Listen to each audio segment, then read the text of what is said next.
Hey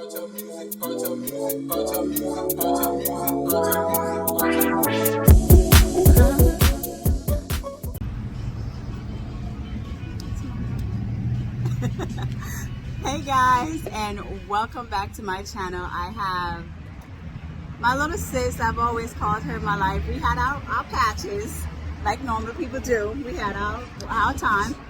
She crazy too. we all got a little crazy in us, right? But I still love her. We love each other. So introduce yourself and we'll go from there. My name is Tashna Henriquez. I'm a mom of 3, 4, sometimes 5, sometimes. Yeah, I guess 15. I'm like, you went 3, 4. I'm like, I know a 3. Yeah, but stepkids, so 5. Okay. I'm a chef. Planning on opening up a food truck, so you know, that's me. All right. Chef, Mostly a mom. Mostly a mom. That's my life. I think that's our life. Once we kind of give birth, it changes everything, right? Yes, there's nothing about me anymore. It's all gone. Yeah, it's all about them. I rarely get my nails done, get But my it look hair nice, done. Oh, thank you. Get my hair done. So, you know, it's all about them. I'm about to leave here and go take my daughter shopping. All my money is gone now. That's it. Yeah. And we just had Starbucks. So having Starbucks, a good chunk is gone. But I love me some chai tea latte though. So they're inside getting Starbucks. And let's say that my daughter and your daughter are first cousins, right? So and they're what, 6 months apart? Yeah. 5 months apart? About 5 months apart. Yeah. We got June Yep. and November. Yeah. So interesting. Yes. We're learning things together at the same time. You know. Pretty much. So this whole, teenage years, right? So let's back up a little bit. And we're going to get to the teenage years in a second. What was it like for you when you was first pregnant? Like when you found out you was pregnant, like what was that like? That was a shock. Mostly because I was young. I really didn't know much when I got pregnant, so that was more of a shock than anything. Like my whole life changed at 18. Yeah. So, you know, yeah. Wait, hold on. So we got all this loud noise out here. We got cars passing by because we're at Starbucks outside. And they got this music in the background, so we probably won't have to be as Louder? project as much as we can. Hey, y'all! All right, so tell us, you were saying you was 18 and you didn't know a lot, so continue. I didn't know a lot at all.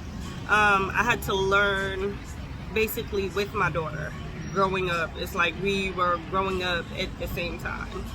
It was hard, but I made it through. Yeah, you did. So you have 3 kids, right? So with the learning, what was that experience like? I mean, you're the first person I've actually spoke to that said, yes, I was 18 when, they had their child. So I just remember being at 18, it's just like you're still trying to discover yourself, find yourself. And as you said, they were growing up.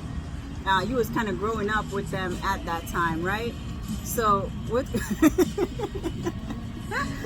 growing up, so what were some of those times that you felt like you missed because you were busy being a mom, or you was just like, hey, I'm just trying to do my own thing and trying to grow up too and have fun? What was that like? I guess I'm always the type of person that whatever comes my way, I always just try to knock it out the park. I missed a lot of going out with my friends. I missed a lot of trips with my friends. I missed a lot of, young women things. I did miss a lot of that. But do I regret it? No, I don't. I felt like that was my purpose, to be her mom at that time. I needed her just as much as she needed me. So, we're good. Well, that's good. Yeah. I mean, they do change your life, because I remember I was like 25-ish. And I still remember at that time, I was still going out with your brother at that time, going out to clubs and having a good time. We went out to the clubs just acting a fool. So to have like this change where you're like, you can't go out as much as you want to. I mean, you have some people who do go out, but I mean, I chose to kind of like put those things aside because I did enough partying in college. I had enough fun in college and outside, and of course, before we had our daughter, we were still going out having fun. So once you do have those kids, it's almost like now you gotta take care of them, like they're first. You gotta do all these other stuff. So, and I only had one up until recently, right? You had 2 and 3, right? What's that like?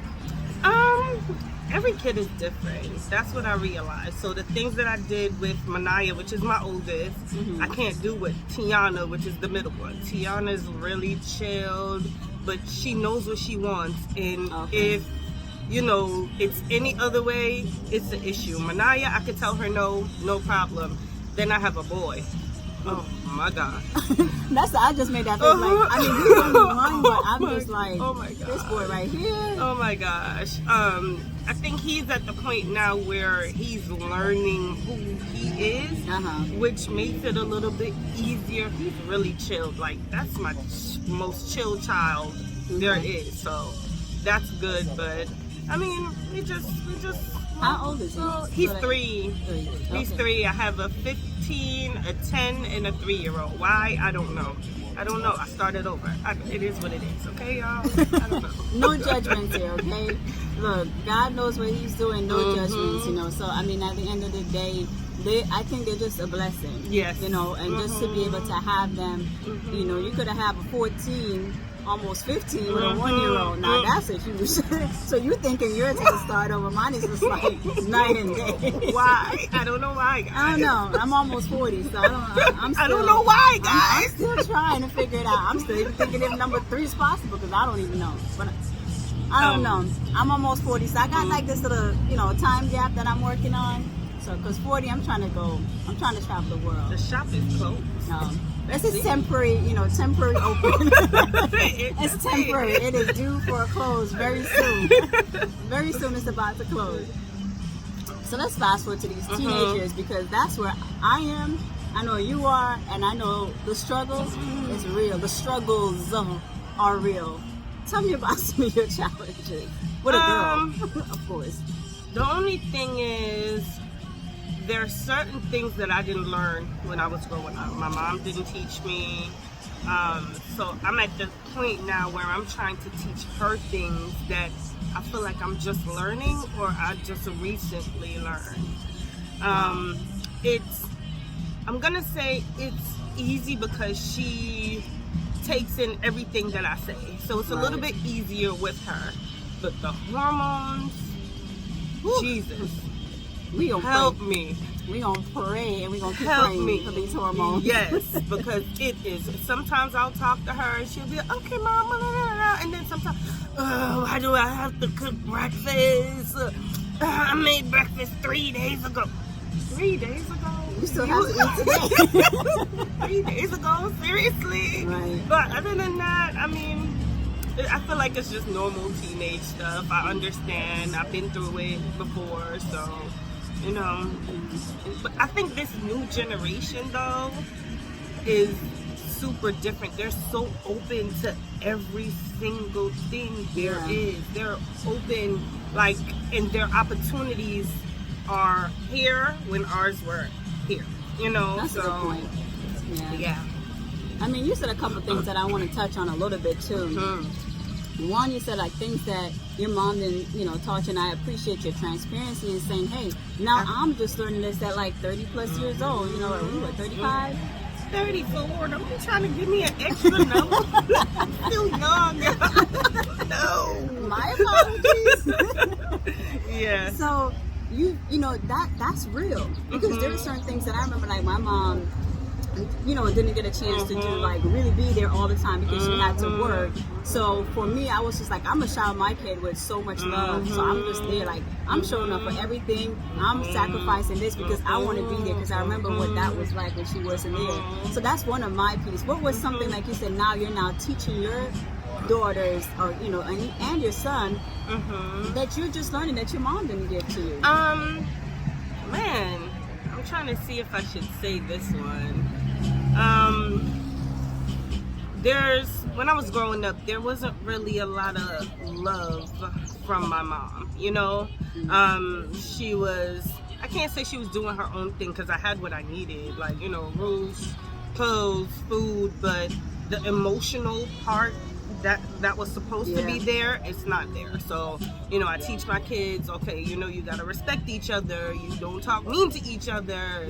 There was, if anything happens, be there for each other, all of that. I wasn't taught that, and I feel like my brother and I, we don't have that. Like, we don't have that, oh, brother here or sister here, and let's do this together, or you can do this to make yourself better. We don't have that, so I teach them that. There's just, when you expect your mom to teach you about credit, finances, everything, didn't get that. I'm learning that. Well, I just learned that at say 32, and just trying to get everything that I was supposed to get at a young age. So I'm teaching her that too. Yeah. I mean, that's real. And I think a lot of times our parents didn't know. Like, my mom was all about save your money, work, save your money. And she did it her partner, which is kind of like a Jamaican thing that, they save their money every, invest in it at a certain time. But one of the things that we, I wasn't taught was about investing your money, like the stock market, or not just put all your money in savings, because it really doesn't help it to grow. You can put your money in CDs, mutual funds, right? Some of the things that we've been talking about and just been teaching you and helping you with, there's so many different ways. You could invest in real estate. There's so many different ways. And, I took time with Haley. She was like, maybe like, how old is she now? 14, like 12 or 13. When I learned about the stock market and how to invest, I was just like, okay, here's a stock, what it is, here's what we're going to do. And she had her own little stockpile account so she could start to purchase and do different things. And I'm showing her, because she's good. She's better at reading the charts than I am. And a lot of times I'm like, come tell me, read this chart and tell me what I need to do. So I got to use them for their new generational mindset that they have nowadays. Yes. So I've just been using her for that. I'm like, use it, because she's really smart and she got that, right? So I want her to know that she don't necessarily have to like get up and have to go to work and work this 9 to 5 and be unhappy. There's other ways she can also make money, right? So those, that's one of the things that's crucial, because that's how sometimes we are in these financial situations that we don't know how to save. We're spending and living above our means, and we're not like really investing in ourselves. Like, some of us may have bags that's more expensive and more than what we have in our bank account. This was $11. I don't play them games. Not no more. Not no more right now. Well, you said not no more, but I mean, that was a growing experience. You're walking around, you got all these expensive bags, expensive shoes and clothes, but your bank account don't reflect the same thing. And it wasn't. Or And it wasn't. Or you just like living this life, but if you need help, you can't go to your bank account. You gotta be like, can I borrow some money? I don't have it. No. No. That's what you heard. No. Sell a bag. Sell a shoe. And you can't. So I mean, that level of transparency, of realness, things that our parents said, that love that you said, that is so key. Sometimes we're thinking it's just the food and the shelter and the clothing. There's more to parenting than that. Like, I was telling my aunt yesterday, like, kids need love. You can rule with fear all day. A lot of us Jamaican parents, it's my way and it's this and it's that, and you have to respect all that stuff, right? They have opinions and feelings. Right. They do. They do. They And do. I think we don't take enough time to show them that love, that compassion, for them to understand what that really is. And they need it, because then they go seeking and searching for that love, for that compassion, or for that support that we don't give them as parents. So again, thank you for that honesty, that transparency, because it is needed as well. In these teenage moments, I just remember even when my daughter was like 10, right? I remember your mama got her this book, talk about, things for girls, and she gave it to her. She was probably like 8 or 9. I'm like, why would you give her this book without having a conversation with her? Why? My daughter got one too. I was angry. I was like, what? So I took the book from her. I'm like, you're not even ready for that yet, right? Without having a discussion. So sometimes we're like, here you go, figure it out. No. It's a conversation. It's a conversation. Right? Yes. So I put that aside and I just chose a different method because I don't remember anybody saying for me, like when I first had my period, like, hey, let me tell you what is coming, what to expect, right? When I got my period, I was like, what in the world is this? Why is I it was red? mad. I was crying. I was Why like, am I what dying inside? I'm dying. I'm like, what happened, right? Yep. So I was so intentional, and this is what I did with Haley. She was about like 10. I was like, go get a panty. She was just like, why?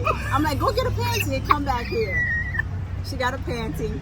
I had a pad and a panty liner sitting there waiting on her. She's like, what are we going to do? I was like, I'm going to teach you how to put on a pad. She's just like, but I'm not. I said, I don't care. I want you to be ready, right? And when your period comes, this is what's going to happen. Here's what to expect. From now on, have a pad in your bag, have a panty line in your bag, always be prepared. And I sat there, I'm like, okay, I had one, she had one. Open this panty liner. Here's how you open it. Here's how you open the pad. Here's how you put it on. So you don't want your hand touching all over your pad and stuff like that, right? Or your sanitary napkin. So you want to be able to teach them those things. So those, that was just one of the things that I didn't, learn how to until after. Like, so it's more reactive versus proactive. So I wanted to make sure that she had that. What are some of the things that you did, or you can recall, even if you're doing it now because you, like you said, younger, you didn't get a chance, and now you're doing it. What's some of those things that you did? The pad thing, my daughter kind of skipped that. We did the pad thing, but they're always in the restroom with me. Like, I never get privacy. If I'm using the bathroom, someone is always in there. They're talking to me about something. What are we going to eat? What can we do tomorrow? I mean, like, seriously, Real can I get a break? Let me tell you, last week, I had two of them in the bathroom. Haley was in the bathroom. This is a 14 or 1-year-old. I was in the bathroom downstairs, and I'm like, I'm trying to use the bathroom. She busted. He came in. I'm like, I am trying to poop. TMI. I was really trying to poop. And they were in the bathroom. I'm like, can y'all leave? And they're trying to have a full-on conversation with me. And then the little one don't want to leave. She's trying to pull him out now because I'm like, trying to lock the door. Right. So I understand what you mean.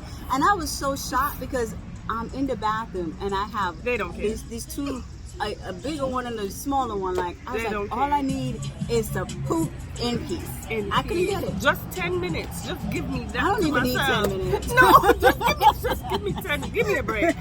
10 minutes. That's it. Okay. But I would say that she wanted to use tampons. Oh, that's different. Okay. Y'all. No. I don't even use tampons. But then to me, I'm like, if that's more comfortable for her, like I had a conversation with my friends and stuff. I'm like, bro, if she want to use tampons, like why? She's a virgin. This doesn't make her like. If that's what she's more comfortable with, just let her have it. And I had to just show her how to do that. Yeah. I did that. We had to hit on hygiene when she was like 12. And I had to go hard on her when it came to hygiene. Now, I have no issues. Now, she wakes up, she washes her face, brushes her teeth. Like, I don't have to say anything to her other than wash the dishes. Other than that, I mean, she's pretty good. Grades are good. I don't have an issue. But what else do I try to teach them that I personally didn't learn? Everything. No. It's the truth. Everything. There's a lot that I didn't. If I learned something when I was younger, I learned from my friends. I didn't learn at home where I was supposed to. So everything, I talked to her about sex. I'm not explicit, of course, but there's things that I felt like she needs to learn from me before she learns from a friend that's not going to give her the right answers to her questions, or they're gonna tell her something. No, my mom already told me that's not how it works, and we go from there. But I try to teach her everything. I think my conversation with my mom about sex was, if you get pregnant, You had one? no, listen to the conversation. Listen, if you get pregnant, I'm gonna put you out, or I'm gonna kill you. Yeah. Right? That was the conversation. I mean, maybe I got that. Maybe you didn't get that. No. I do remember that I was before my cycle started, I remember I was in New York. We lived in the basement in my granduncle's house, and she had a cucumber, and she showed me how to put a condom on a cucumber at 10. At 10, I was 10, right? This is how you don't get pregnant. Me? I didn't know what. I was like, huh? What is that? I remember her saying, like, when you get your period, you can get pregnant. That was like the conversation. But I'm like, why are you teaching a 10-year-old how to put a condom on a cucumber? You know, I don't feel like she knew. I don't think she knew how to have that conversation. So she just did whatever. If that makes sense. I don't know. It makes sense. I understand. I don't know. But then now, instead of a visual, I don't even think I touched the condom cucumber thing when it came to Manaya. I just talked to her, you know, sex. It's not something that you just go out and do. And, you know, I just talked to her about energy exchanges. It's more than just, you know, this and this, and it comes together. There's so much more that surrounds it. Yeah. So, you know, that's my conversation. Yeah. And I mean, like, no shade or anything, but it's just like, that didn't stop you from getting pregnant at 18, obviously, right? And I was so sheltered, and it's so crazy. I was so sheltered, like, they didn't let me do anything. My mother or father didn't let me do anything. He lived in New York. When I went to New York and he was at work, I was at work with my stepmom. Like, I didn't get to do anything. So at 18, she literally just said, okay, you're grown now. You can do whatever you want. Oh, really? You're like, Pregnant. that's all I needed. What?